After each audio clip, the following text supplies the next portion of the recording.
कराड शहर परिसरातील मलकापूर कोयना वसाहत कारवेनाका येथे झालेल्या घरफोडीतील संशयितास कराड शहर गुन्हे प्रकटीकरण शाखेने ताब्यात घेतले आहे। त्याच्याकडून सुमारे 15 लाखाचा मुद्देमाल हस्तगत करण्यात आला आहे। यामध्ये एका अल्पवयीन मुलीचा समावेश असून तिला समज देऊन पालकांच्या ताब्यात देण्यात आले आहे।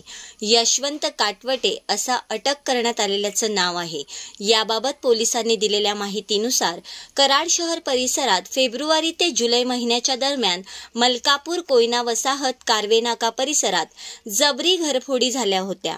त्या अनुषंगाने अशोक भापकर व त्यांच्या पथकाने सदर गुन्ह्यातील सीसीटीव्ही फुटेज, तांत्रिक विश्लेषण व गोपनीय बातमीदारांकडून मिळालेल्या माहितीच्या आधारे सदर घरफोडीमधील संशयित यशवंत काटवटे याला मलकापूर येथून ताब्यात घेतले। त्यांच्याकडून कसून चौकशी केली असता त्याने त्याची अल्पवयीन मुलीसोबत मिळून घरफोड्या केल्याची कबुली दिली। पोलिसांनी यशवंत काटवटे याला अटक केली असून त्याने चोरी केलेल्या 14,80,000 रुपये किमतीचे 18.5 तोळे वजनाचे सोन्याचे दागिने असा मुद्देमाल पोलिसांनी हस्तगत केला आहे। सदर गुन्ह्यातील अल्पवयीन मुली समज देऊन पालकांच्या ताब्यात देण्यात आले आहे। यशवंत काटवटे याच्याकडे पोलिसांचा कसून तपास सुरू असून त्याच्याकडून अजून गुन्ह्याची उकल होण्याची शक्यता पोलिसांनी वर्तवली आहे।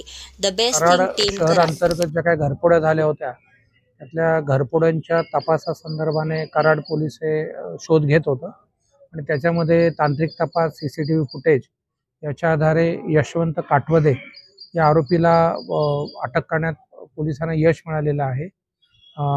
त्याच्यामध्ये एक अल्पवयीन विधी संघर्षग्रस्त बालकही आहे आणि त्या मुलीच्या माध्यमातून रेकी करून तो नंतर घरफोडी करायचा असं निष्पन्न झालंय। आतापर्यंत एकूण 5 अशा घरफोड्या ज्याच्यामध्ये 27 तोळे सोनं 14,80,000 मुद्देमाल आम्हाला मिळालेला आहे।